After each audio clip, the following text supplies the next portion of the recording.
Hi student. GIT का online class में हम लोग का स्वागत है।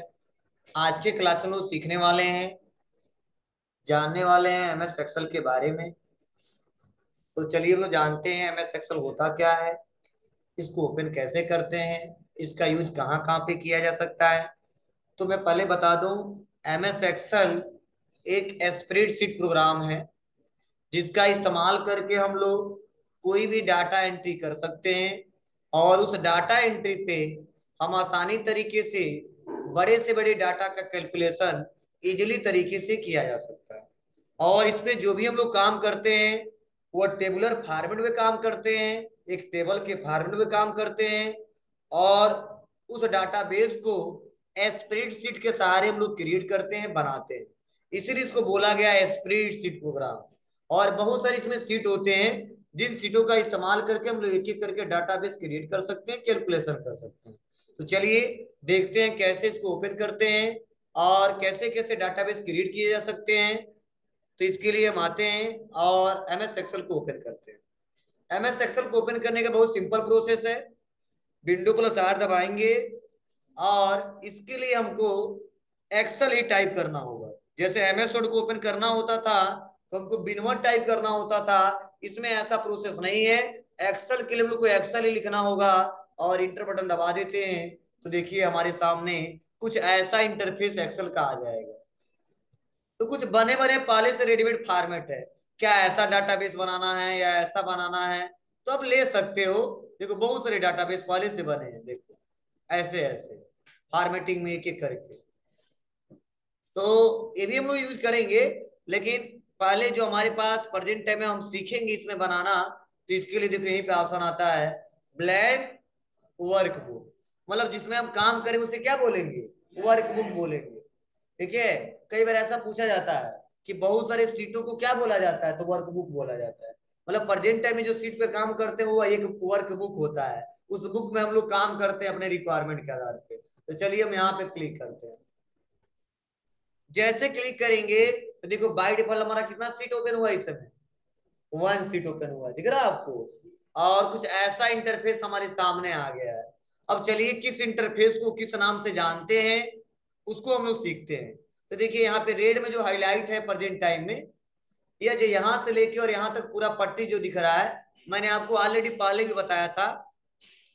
बोलिए, हमने समझाया था कि इसको क्या बोलते हैं बाबू जी। यहां से लेके जो यहां तक जो पट्टी या बड़ा सा दिख रहा है, या यहां से या हमारा, इसे हम बोलते हैं टाइटल बार। क्या बोलते हैं बाबू, टाइटल बार। ये हमारा टाइटल बार है। इसे अगर जिसको नहीं पता है इसे नोट कर लेना, इसे बोलते हैं टाइटल बार। ठीक है, टाइटल बार। और टाइटल बार में बताता क्या है, देखो कि किस सॉफ्टवेयर पे हम काम कर रहे हैं और बाय डिफॉल्ट फाइल नेम क्या है। तो देखो मैंने अभी लिखवाया है, क्या दिख रहा है यहाँ पे, बुक वन। दिख रहा है आपको। मतलब इसका पहले से जो नाम सेव है, इस वर्क बुक का क्या नाम है, बुक वन। किस पे काम कर रहे हैं, एक्सेल पे। ये टाइटल बार में दिखाता है। उसके बाद से बगल में जो ऑप्शन है यहाँ पे देखिए, यहाँ से यहाँ तक, इसे क्या बोलते हैं। हाँ, बहुत अच्छे से आता है तुम लोग को। हाँ, सब भूल गया। इसे बोलते हैं क्यूक एक्सेस टूल बार। इसे बोलते हैं quick access tool bar, access tool bar. हाँ, इसमें बाय डिफॉल्ट कितने बटन होते हैं, तीन, सेव, अंडू और रीडू। सेव, अंडू और रीडू। ध्यान दीजिएगा। अब ये काम कैसे करता है, चलिए इसको हम लोग समझ लेते हैं। जो सेव है पता ही है आपको, जब भी कोई डाटाबेस बनाते हैं उसको सेव कर सकते हैं। ठीक है, अंडू पता ही है, अगर कुछ गलत हो रहा है, आगे स्टेप बाय स्टेप चले गए हैं तो इसको वापस आ सकते हैं। और उसके बाद अगला क्या है, रीडू। फिर अंडू किया तो उसको रीडू करके रिवर्स, मतलब यहाँ पे फिर से हम लोग क्या कर सकते हैं, आगे नेक्स्ट आ सकते हैं। मैंने इसके शॉर्टकट भी बताया था, control plus S, control plus Z, control plus Y. Already पहले से पढ़े हैं, वही शॉर्टकट की काम करेगा। तो इसे बोलते हैं क्यूक एक्सेस टूल बार। उसके बाद से अगला जो है प्रोसेस, इसके बाद से जो यहाँ पे है इसका कलर थोड़ा चेंज कर दे जिससे आपको पता चलेगा हाँ इसमें अलग है कुछ। ये जो हमारे जो दिख रहे हैं यार, इसे बोलते हैं क्या, इसे बोलते हैं हम लोग मेनू बार। ये हमारा मेनू बार है। क्या है बाबू, मेनू बार। और मेनू बार में हमारे क्या होते हैं, बहुत सारे ऑप्शन दिखाई देते हैं और उन ऑप्शन का हम लोग इस्तेमाल करते हैं। अब क्या ऑप्शन है, जैसे मान लीजिए यहाँ पे है होम, इंसर्ट, ये दिख रहा है जो, इसका क्या मतलब है, तो ध्यान दीजिएगा, इसका मतलब यही है कि यह हमारा क्लिपबोर्ड, फॉन्ट, अलाइनमेंट, ये ग्रुप है। क्या है जी, ग्रुप है। Clipboard group, font group, alignment group, ठीक है, नंबर ग्रुप, और इसके अंदर जो दिख रहे हैं ये सब ऑप्शन है, मतलब cut, copy, format painter, paste, इस ग्रुप के अंदर ऑप्शन है। मतलब मेनू बार के अंदर कई सारे ग्रुप बनाए गए हैं, ग्रुप के अंदर कई सारे ऑप्शन दिए गए हैं, जिन ऑप्शन का इस्तेमाल करके हम लोग डाटाबेस क्रिएट कर सकते हैं, डाटा एंट्री कर सकते हैं। ये तो ऑलरेडी हम पहले से पढ़े हैं, मैंने फिर भी डिस्कस किया है एक्सेल में। अब चलिए एक्सेल में नया क्या है उसको हम लोग जानते हैं, तो इससे पहले सबको क्लियर कर दें। चलिए जितना हमने बनाया इसको क्लियर कर देते हैं। अब इसमें नया क्या है उसको देखते हैं। इसमें आते हैं ड्रॉ में, और यहाँ पे जो ऑप्शन दिया है, देखिए यहां से लेके और यहां तक जो पतला सा पट्टी बनाया गया टोटल, इस पूरे को हम बोल देते हैं, इस पूरे को, इस पूरे का एक नाम दिया गया है, और इस पूरे को बोलते हैं फार्मूला बार। क्या बोलते हैं जी, फार्मूला बार, ध्यान देना, ये हमारा फार्मूला बार है। अब इस फार्मूले को भी कई सारे, हाँ, फार्मूले बार को भी कई सारे हिस्सों में डिवाइड किया गया है। अब चलिए यहाँ पे इसको लिखना पड़ेगा हमको फार्मूला बार फिर से, क्योंकि इसमें इंडिकेट नहीं होता है। फार्मूला बार इसे बोलते हैं। और उसके बाद से बाहर क्लिक करते हैं, क्यों अंडू यहाँ से बार बार ले रहा है, नहीं ले रहा, चलो कोई दिक्कत नहीं, इसको हटाते हैं।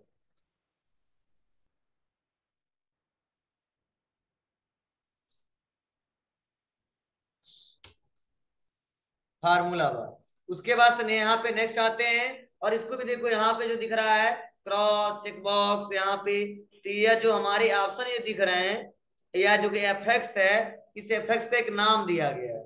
देखिए इसे बोलते हैं एफएक्स को इंसर्ट फंक्शन। अब इंसर्ट फंक्शन क्या होता है अभी मैं इंडिकेट करके बताऊंगा, आपको समझाऊंगा। इसे बोलते हैं इंसर्ट फंक्शन। और उसके बाद फिर से जो यहाँ पे जो दिख रहा है A1, A1, ये छोटा सा बना देते हैं, इसे बोलते हैं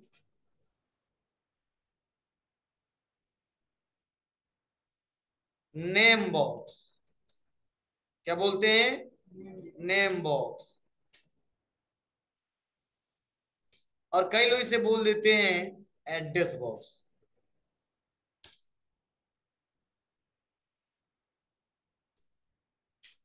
ठीक है, यह हमारा तरीका है कैसे काम करना है कैसे नहीं काम करना है, ध्यान दीजिएगा। इस पूरे को फार्मूला बार, इतना क्लियर है। इसमें भी देखो तीन हिस्सा बना दिया गया है। पहला A1 जो लिखा है इसे बोलते हैं नेम बॉक्स, जो एफएक्स लिखा है इसे बोलते हैं इंसर्ट फंक्शन, आज जो यह पार्टीशन यहां से लेके यहां तक इसे बोलते हैं इसे फार्मूला बार, मतलब पूरे को फार्मूला बार, इसमें भी फिर से इसको फार्मूला बार। अब इन तीनों का यूज क्या है इसको समझने की कोशिश करना। अब इसको समझाने के लिए मैं थोड़ा इसको क्लोज करता हूं, अब एक एक करके समझना आप लोग। जैसे होता क्या है, जो यहाँ पे नेम बॉक्स है, ये आपको इंडिकेट करके बताता है कि प्रेजेंट टाइम में आपका कर्सर किस सेल में है। जैसे यहाँ पे आते देखो A1, तो देखो यहाँ बता रहा A1। अब A1 का मतलब क्या है, जो A है, B है, C है, D है, ये हमारे कॉलम है। क्या बोलते हैं इसको, कॉलम। जो 1 2 3 4 5 6 7 यह है, इसे बोलते हैं रो। रो है, पढ़ाया जितना जल्दी भूल गया। या ABCD जो है पूरा, इसे क्या बोलते हैं, कॉलम। जो 1 2 3 इसे क्या बोलते हैं, रो। तो देखो हमने, और इसके कटान बिंदु से जो मिलके बना इसे क्या बोलते हैं, सेल। यह सेल है, तो किस सेल में प्रेजेंट टाइम में है, तो बता रहा A1। ए का मतलब कॉलम ए, वन का मतलब रो वन। अब देखो हम कहीं यहाँ पे क्लिक कर देते हैं, तो आया P1, column number P, row number 1, फिर सब नीचे आ जाते हैं पीछे। नहीं लग रहा है, नहीं इसको बोलो क्या बंद कर, नहीं क्या नाम है बाबू तुम्हारा? हाँ, आँख क्यों बंद की है? सोच रहे थे आँख। चलिए ध्यान दीजिएगा। तो यह नेम बॉक्स है, तो नेम बॉक्स का देखो यहाँ पे के पे है तो के कॉलम, 12 पे है तो देखो के 12। क्लियर है? तो कई बार क्वेश्चन पूछा जाता है किसी भी सेल का एड्रेस किस बार से पता किया जा सकता है या किस बॉक्स से पता किया जा सकता है, तो बताएंगे नेम बॉक्स है एड्रेस बॉक्स। उसमें एक ऑप्शन कोई देता है, सबसे देता है नेम बॉक्स। क्लियर है? उसके बाद से अगला इंसर्ट फंक्शन एफएक्स। अब कहो सर एफएक्स क्या होता है? तो एक्सेल में जितने फार्मूले होते हैं उसका लाइब्रेरी इसमें होता है। मतलब कितने फार्मूले हैं सबको हम यहाँ से चेक कर सकते हैं एफएक्स पे क्लिक करके। देखिए इतने सारे यहाँ पे साफ फार्मूले, सम, एवरेज, इफ। अगर जिस फार्मूले पे जाना है जंप करके एक ही बार में तो लिख सकते हैं, लिख देंगे मीन और कर देंगे गो, तो देखो उस मीन फार्मूले पे चले जाएंगे कहीं पे भी हो। बहुत सारे फार्मूले हैं, रिक्वायरमेंट हर कंट्री के हिसाब से अलग अलग है। हमारे यहाँ जो काम में आता है उसका इस्तेमाल करते हैं, ठीक है ना? क्योंकि पूरे कंट्री के हिसाब से बनाया है, हर जगह लॉजिकल अलग अलग अलग कंडीशन हिसाब से काम होते हैं। अरे यार बताएंगे, अगर पढ़ते रहो गिनते रहो, फिक्स करके गिन के रखे नहीं है ना, पढ़ाएंगे बताएंगे। ठीक है, हो जाएगा बाबू। तो ये हमारे तरीके हैं, इसे बोलते हैं एफएक्स। काम यहाँ से भी कर सकते हैं, काम इक्वल से भी कर सकते हैं। कोई पूछे एफएक्स को किस नाम से जानते हैं तो क्या बताओगे? Insert function. इंसर्ट फंक्शन में क्या पाया जाता है? तो जितने फार्मूले होते हैं सारा शो किया करके देखा जा सकता है और प्लस यहीं से फार्मूला लगाया भी जा सकता है। ठीक है, कैसे लगाएंगे वो बताएंगे आपको। उसके बाद से अगला जो ये बॉक्स दिख रहा है फार्मूला बार में, ये क्या होता है? तो किसी सेल में, जिस सेल में हम सेलेक्ट किए हैं और कुछ भी टाइप करते हैं, चाहे नंबर टेक्स्ट टाइप करें चाहे टेक्स्ट टाइप करें, वो बताता है इस सेल में आपने क्या लिखा है फार्मूले बार में। अगर बाहर क्लिक कर देंगे देखो इसमें कुछ नहीं है तो कुछ नहीं बता रहा है, लिखा है तो लिखा हुआ बता रहा है। तो क्लियर है? अगर एक बार आप पूछे कोई पूरा क्या बोलते हैं? फार्मूला बार। जो I10 है क्या बोलते हैं? Name box. FX insert function, पूरे को फार्मूला बार। या ये बॉक्स जो दिख रहा है इसे क्या बोलते हैं? फार्मूला बार ही बोलते हैं। देखो जा रहा है तो देखो यहाँ पे आ रहा है ना, इंडिकेट करके बता रहा है क्या?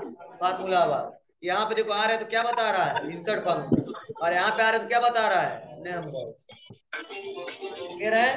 तो चलिए अब आगे बढ़ते हैं। और मैंने आपको ये बता ही दिया कि ए बी सी डी ये सब हमारे क्या है? कॉलम है। और जो 1 2 3 4 ये क्या है? रो है। और रो और कॉलम के कटान बिंदु से क्या बनता है? सेल। तो ध्यान देना, तो कई बार ये क्वेश्चन पूछे जा सकते हैं। ठीक है, और प्लस इसी को बोलते टेबुलर टेबुलर फॉर्मेट, मतलब एक टेबल का फॉर्मेट होता है। तो कई बार क्वेश्चन भी पूछा जा सकता है निम्न में से किस सॉफ्टवेयर द्वारा टेबुलर फॉर्मेट में डाटा स्टोर किया जा सकता है, तो बताएंगे एमएस एक्सेल। क्या बताएंगे? एमएस एक्सेल, क्योंकि टेबल ही एक प्रकार का है। ठीक है, अब आगे आते हैं। अब ये भी क्वेश्चन पूछा जाता है कि सर रो की संख्या कितनी पाई जाती है और कॉलम की संख्या कितनी पाई जाती है, बार बार पूछा जाता है। तो ध्यान देना, रो कॉलम का संख्या कई बार क्वेश्चन पूछा गया है और हमेशा पूछा जाता है। तो पहले आप लोग नोट कर लें रो का संख्या और कॉलम का संख्या, तब हम आगे बढ़ते हैं।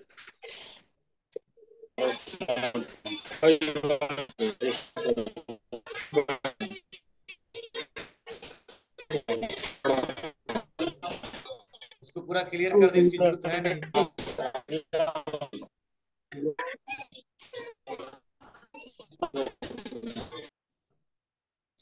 रो जो होता है वह होता है 10,48,576। और कॉलम जो होता है, क्वेश्चन बार बार पूछे जाते हैं, वह होता है 16,384। बता रहे हैं, एबीसीडी 26 से चलो तो बता रहे हैं क्या मतलब है। और लास्ट जो कॉलम होता है, कॉलम नेम, नेम क्वेश्चन बार बार पूछा जाता है, इसे बोलते हैं एक्स एफ डी।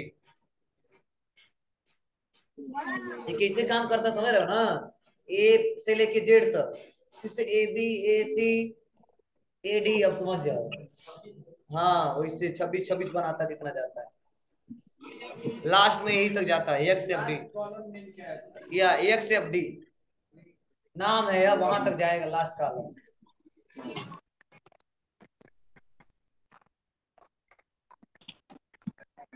मतलब इतना हेडिंग बना सकते हैं और इतने लोग का डाटा बना सकते हैं, समझ रहा ना। तो चाहेंगे तो 16,000 हेडिंग बना सकते हो हम लोग, और चाहेंगे तो 10 लाख, लगभग 10 लाख लोगों का डाटा बना सकते हैं एक सीट में। ये आपसे इंडिकेट करके बताया। चलिए क्वेश्चन बार बार पूछे जाते हैं तो मैंने लिखवा दिया है। लास्ट कॉलम ने एक्स एफ डी, कॉलम ने, कॉलम का संख्या, रो का संख्या आप लोग नोट कर लीजिए और याद कर लीजिएगा, अगले क्लास में मैं खुद पूछूंगा। हाँ अब चलिए, अगर आपसे कोई पूछ दे कि सर हमको दिखा भी दीजिए कि लास्ट कॉलम में कैसे जाएंगे, या लास्ट रो में कैसे जाएंगे, या लास्ट कॉलम से फर्स्ट वाले कॉलम में कैसे आएंगे, या लास्ट रो से फर्स्ट वाले रो में कैसे आएंगे, तो बहुत सिंपल शॉर्टकट की है इसका। अगर हमको लास्ट कॉलम में जाना है तो बस कंट्रोल के साथ राइट एरो की दबाएंगे, तो देखो एक्स से डी पे चलेगा। क्या दबाएंगे? हाँ लास्ट कॉलम में जाना है तो कंट्रोल प्लस राइट एरो की, तो लास्ट वाले कॉलम में चले आएंगे, ऐसे कुछ चलता है, राइट एरो की।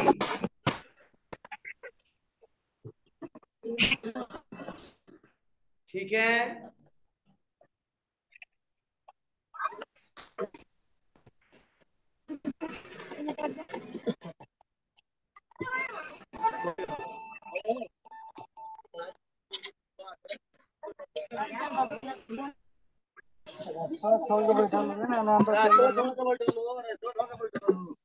उसके बाद फर्स्ट वाले कॉलम में आना था कंट्रोल प्लस लेफ्ट एरो की,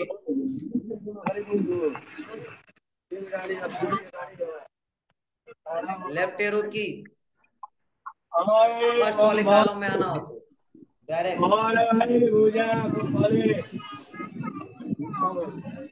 लेफ्ट एरो की। ठीक है, अगर लास्ट रो में जाना हो तो कंट्रोल प्लस डाउन एरो की, देखो सबसे नीचे चले आए, रो में जाना हो तो कंट्रोल प्लस डाउन एरो की।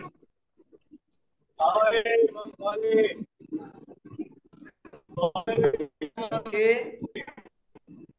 और फर्स्ट रो में आना है तो कंट्रोल प्लस अप एरो की, अप एरो की।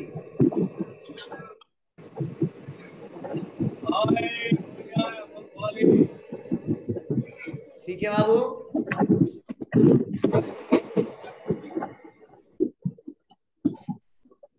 अब कई लोगों के मन में एक सवाल चल रहा होगा, लास्ट और शुरुआत में ला दिया, बीच में लाना होता। ठीक है, इसके लिए आपको नेम बॉक्स में आना है और लिखना पड़ेगा कहाँ जाना है आपको। तो मैं क्या है 100 पे जाना है, तो A100 पे, तो A100 ओके आ गए। ठीक है, और एक एक करके जाना है, तब बी में जाना है तो बी लिख दो यहाँ पे, बस एक हटाओ यहाँ से, बी। ओके ठीक है, अगर धीरे धीरे आना है तो आप जानते ही हो, स्क्रॉल से आराम से आइए, पहले पे धीरे धीरे नीचे ऊपर आइए। सबसे शुरुआत में तो बता दिया, सबसे लास्ट में बता दिया, एक ही बार में फिक्स करके बीच में जाना तो भी बता दिया, और धीरे धीरे आना तो भी बता दिया। नेम बॉक्स में टाइप करना होगा, कोई शॉर्टकट की नहीं है उसका। ठीक है बाबू, तो ये हमारे तरीके हैं। इसमें मैंने बताया किस इंटरफेस को किस नाम से जानते हैं और किस ऑप्शन का क्या यूज है। ठीक है, तो इसमें से किसी को कोई डाउट और भी है तो पूछे हमसे, बोलो, कोई दिक्कत नहीं है ना। चलिए, हाँ एक से ज्यादा अगर सीट लाना हो तो यहाँ पे देखो नीचे वाला जो बार दिख रहा है इसे क्या बोलते हैं हम लोग, जी स्टेटस बार। तो ये स्टेटस बार में ही पता चलता है कौन कितने सीट ओपन है। और नया सीट लाना तो देखो प्लस दिख रहा है आपको, तो प्लस पे क्लिक करते जाएंगे, सीट देखो 1 2 3 4 5 ऐसे एक एक करके आता जाएगा। हटाना तो डिलीट कर देंगे, राइट क्लिक करिए डिलीट कर दीजिए, राइट क्लिक करके डिलीट, राइट क्लिक करके डिलीट। ठीक है। और ध्यान देना, अगर यहाँ पे जूम कम ज्यादा करना तो अपने हिसाब से कर सकते हैं। और ये भी नोट कर लें, मिनिमम जूम इसमें 10% तक किया जा सकता है एमएस एक्सेल में, एमएस वर्ड के जैसा ऐसे। लेकिन मैक्सिमम जूम 400% तक, 10%, 10%, और मैक्सिमम 400%।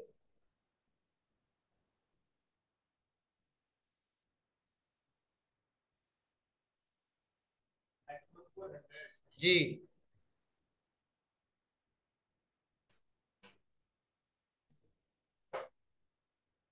ठीक है।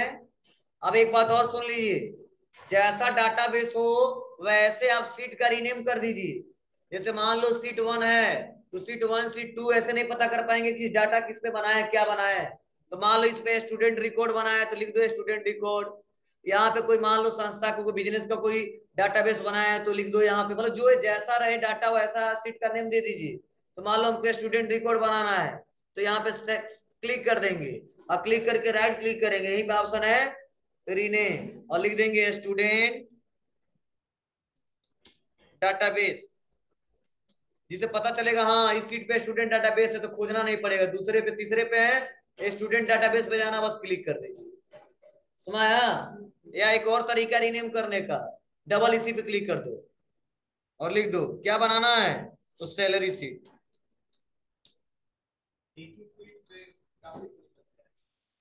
एक ही सीट है कि पहला सीट का नाम अलग दिया है, दूसरे का अलग दिया है, तीसरे का अलग देंगे। बनाना तो बहुत ज्यादा बना सकते हो, जगह जगह दे दे के हेडिंग दे के। मतलब क्यों मैं यहाँ बता रहा हूँ, क्योंकि आपको खोजने में दिक्कत ना हो। मान लो 10 सीट है, सब पे डाटा बनाए हो, अब खोजिए सैलरी सीट किस पे है, पहले पे है, दूसरे पे, तीसरे पे, या तो याद करिए रटिए, पहले पे स्टूडेंट डाटाबेस, चौथे पे सैलरी सीट, और एक इजी है मैं बना दिया रीनेम, जिसपे काम करना बस क्लिक करके देख सकते हैं। ठीक है बाबू। चलिए, तो ऐसे आप लोग आसानी तरीके से सीट भी ओपन कर सकते हैं। हाँ इसके लिए शॉर्टकट की भी होता है, अगर नया सीट लाना हो तो बस दबाएंगे F11।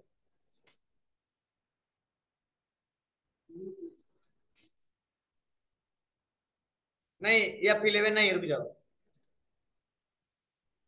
नया सीट लाने के लिए होता है F9।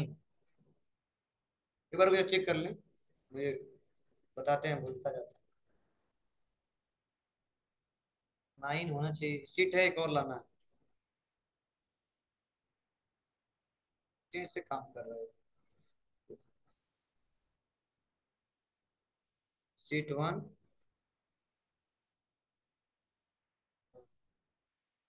इसमें फॉर्मूला काम दूसरा ले ले रहा है।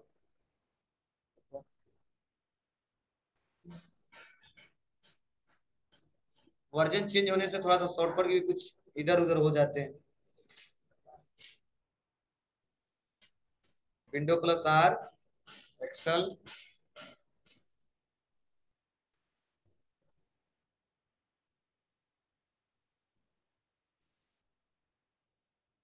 ठीक है, देखिए Shift+F11,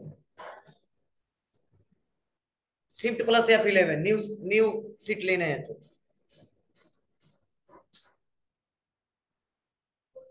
जैसे मान लो 10वें पे है ना हम लोग, एक और सीट चाहिए 11 नंबर, तो शिफ्ट के साथ F11 दबा देंगे, 11 12 13 14 15 आता जाएगा।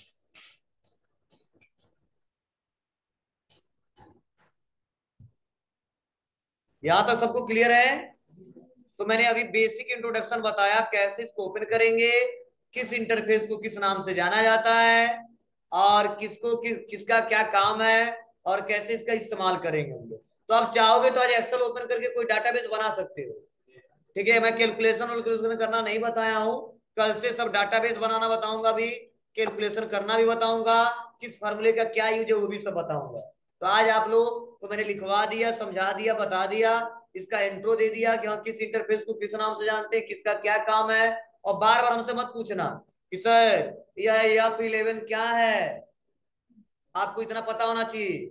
F6 क्या है, क्योंकि बार बार फार्मूला में आएगा। कैसे, जैसे मान लो इक्वल कर दिया और इस सेल को सेलेक्ट कर लेंगे तो देखो क्या आ गया, B3, ऐसे हाईलाइट होगा। प्लस फिर हम यहाँ पे सेलेक्ट कर लेते हैं यहाँ PM1, तो कहना मत सर कहाँ से आया, समझ जाना B3 मतलब बी कॉलम और 3 नंबर रो का कोई वैल्यू सेलेक्ट किया गया है या कोई टेक्स्ट सेलेक्ट किया गया है।